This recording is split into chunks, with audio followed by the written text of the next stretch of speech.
Hi, this is Camtales, a series where I talk about my life or whatever in stunning limited animation. This one's about Pokemon in the 90s. Pokemon Red and Blue turned 20 years old this month, so I thought I'd tell some stories of the distant past and what it was like to be a Pokemon fan in the 90s. Well, fan's an understatement, more like a slavering fanatic. While Red and Blue came out in 96, it wasn't really until the Pokemon anime happened the next year that things really went bug nuts. My second grade friends and I were just ignorant savages awaiting the salvation we didn't know was coming by way of an adorable electric pink mouse and 150 of his friends. Speaking of Pikachu, dude lost weight. Back in the first games in the card game, he was a chunky little dude. Good on you, Pikachu. Anyway, there I was, at my friend Charlie's house on a Saturday morning. He told me there was this awesome show called Pokemon that had just started, and we were about to catch an episode. It was the one where Ash catches Caterpie, for anyone who remembers. Half an hour later, and I was hooked.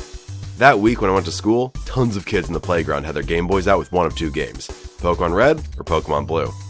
The unwashed masses, myself among them, huddled around the little plastic bricks to bask in the glory that was Pokemon. This was the game to play, the show to watch, and the toys to have. A pop culture phenomenon to end pop culture phenomenons. Over the next few months, I was going to Pokemon fan sites, watching the cartoon, and making a ton of fan art with those scented multicolored markers that taught kids that sniffing markers was actually a good idea. However, I was missing one thing: the game itself. I'd gotten the strategy guide at a bookstore, and while I'd read through it cover to cover enough times for it to fall apart, I didn't have a Game Boy.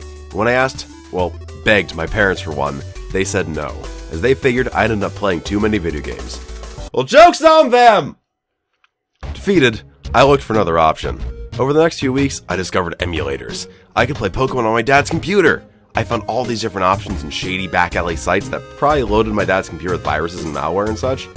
But anyway, I remember one site claimed to have software you could download that will let you plug your Game Boy cartridges into your zip drive. You know, the external disk drive for those 3.5-inch floppies. 90s were a different time. Anyway, with a bit of help from my dad, I managed to make these emulated games work in his computer. This also had the side effect of teaching me a lot about how computers and file structures worked at a young age, which is actually pretty cool.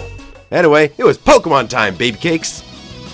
Every minute my dad wasn't using his computer for work or email or whatever, you can bet I was there basking in the radiation of that clunky CRT monitor, taking my Squirtle and pal through the wonderful world of Pokemon Blue.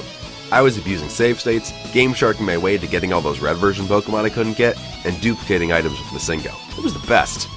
Well, almost. I couldn't link up with my friends and battle or trade with them since I was playing on a PC instead of a Game Boy, but we still got to share experiences and all that. The urban legends around Masingo we've circulated over many a sleepover were like our own little ghost stories, and once the card game came out, we could finally battle together. It was awesome! Then, there were rumors that Pokemon Silver was coming out. These were like my uncle works in Nintendo level rumors, but it was the best we had in 1999. Images were out there of Pika Blue, and there were going to be like 1,000 new Pokemon. It was going to be in color, and it was going to be amazing! In Japan, they already had the Game Boy in living color and the Nintendo 65! Once the game came out in Japan, I was able to get my hands on a half fan translated version of the ROM, and it was special. I didn't know what half the attacks were, the Pokemon names were still in Japanese, and I didn't really have a firm grasp on what I was supposed to be doing, but it was still Pokemon, damn it! And then once the actual game came out, it was even better, and the game actually made sense. And then there was a movie, and it was awesome! At the time! My dad and I walked into the theater right as one of my friends was coming out after him seeing it for the first time. He said it was great, and he wanted to see it immediately afterwards and come watch it with us right then. And then there was like Darth Mewtwo and a 20-minute short of just Pokemon saying their names that, when I think about it, I can just picture my dad sitting there in the theater holding his head and wondering, when will this end? But to my 9-year-old friends and I, it was the biggest, bestest thing. I even still have those weird promotional Mew cards that got handed out with the movie tickets, and mine are still in the shrink wrap. Also, how presumptuous is it that it's called Pokemon the first movie, implying there'd be a second and so on? I guess they knew it would print money, but that's ballsier than any sequel hook. As the years went on, the interest my friends and I had in Pokemon eventually died off. By 2001, I don't think any of us were still playing the games or watching the cartoon, but for a good 4 years we ate, breathed, and lived Pokemon. Years later, I'd emulate Leaf Green and Fire Red and relive my childhood a little, and I even picked up Soul Silver and Black in the DS days. While that same level of fervor will never grip a supposedly self-respecting adult like myself again, it was a hell of a ride while it lasted. Oh, and emulators are kind of illegal, so whoops!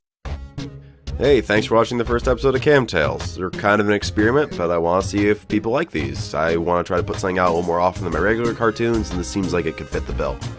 Anyway, why don't you share your stories about Pokemon in the 90s or whenever you first got exposed to it down there in the comments, and you can hit the subscribe button if you really want to help me out. Bye?